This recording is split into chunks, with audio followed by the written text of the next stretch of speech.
Aloha, welcome to the shaping room. Well, here we are in Honolulu, Sand Island, Honolulu, and it's not the North Shore, but it's easy to focus when I am here, and this is where everything happens as of lately, whether we're working on boards for Kelly or the rest of the team. This is a great place for the foundation of all my designs for everyone I work with, Firewire, Slater Designs. This is actually the very beginning start of the process.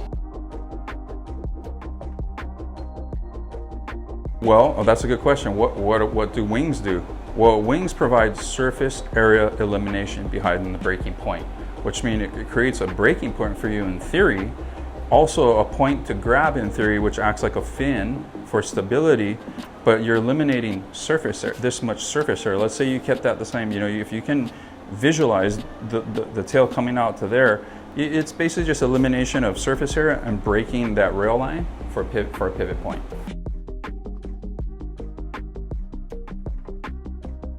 I think Dad was pretty on it as far as being one of the first. I don't think he would ever claim being the first to put a wing on, but his theory was quite unique because it came from hydrofoil design. Back in the day as a kid, he used to take me to these hydrofoil races because he wanted to understand how those boats could have control and do sharp turns at that speed, at high speeds. So what intrigued him was the wings on these boats and the elimination of surface area when it turned on a dime. So that's what was probably part of what inspired his Sting design. And the cool thing is I still use most of his templates and theories and designs. It's just hyphenated. My wing is roughly between half as far up and half as deep as my father's, with that transition with that being a twin fin. That's what we're setting it up for. We still ride single fins and they're fun, but for me, I like the feeling of a twin, and that pertains to where we put the wings. So for me, there's a relationship where the wings are and where the fins are.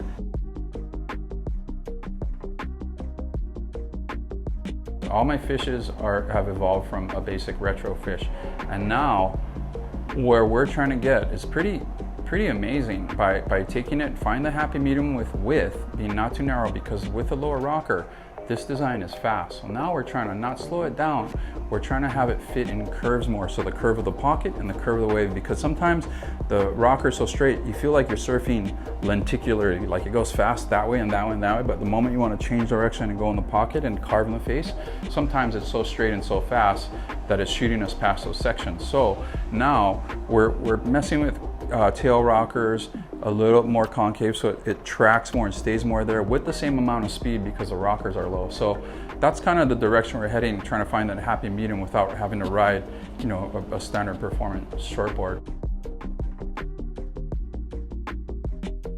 As I get older and my level came down to more of an everyday, good surfer, I learned that this construction, there are some gains to be had. When I'm trying to build a light poly board, it's basically trying to build a unicorn. The durability and last is very minimal.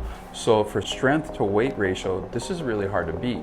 This has been a Pandora's box, this EPS thing, and trying to nail it and learn it. But it's been fun because for me, back to surfing, the strength to weight ratio, when I can get a board this light and it's still strong and I'm not chasing it, that tells me in the water, when I spend less energy on a wave, I'm getting more turns off on a wave per session.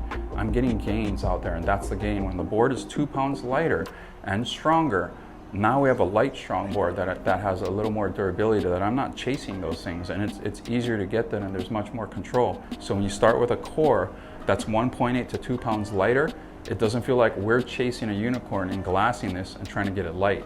It already comes out light. As a designer, I go to bed at night hoping to wake up with the next greatest, latest thing, and I haven't had that flash moment in 30 years. For me, it's been a matter of refinement. Lucky for me, I've been riding twin fins for 20 plus years, and it's been a blast, but it's also been a learning process of where we want the pivot point, how far up or back we want the wing, and how far in or out we want the fins, either for release or for drive. So there's a lot of refinement here that people might not see, but hopefully they feel, because we did all the hard yards in the first few years. How low can your rail apex go before it's pinchy? There's all these refinements here that I think guys are overlooking that we want to get right before we try and jump, take 3 steps forward that doesn't take you anywhere. Back in the day as a hand shaper, there was no way to calculate liters. So if you were, if you wanted volume, you'd get a thicker board and a fuller rail. That's how we would control volume and buoyancy for someone else. So, people want liters nowadays, but they don't understand if the design is designed at a certain literage and we're losing a liter in the rail, we're recommending to come up in the center to kind of get those liters back. So it's an education. It's a matter of both, actually. Ooh, Mexico. Mexico. Mexico. Mexico. Mexico. No, I'm just kidding. Yeah, as you can tell, I'm on a Mexico high right now. I want to get back there, obviously. Do we have rocks or no rocks? Some places leash, some places no leash, for sure. Feels nice to surf without a leash. Young's Fish Market. Oh, slip-offs. What do you guys think? No brainer. I'm not even gonna answer that. Right on, guys. Well, thanks for stopping by the Shaping Room. Thank you guys for all the support. It's been really cool to see the flat earth hitting everyone out there and people's response. Super stoked that people are happy, and we can't wait to get more designs out there. Aloha.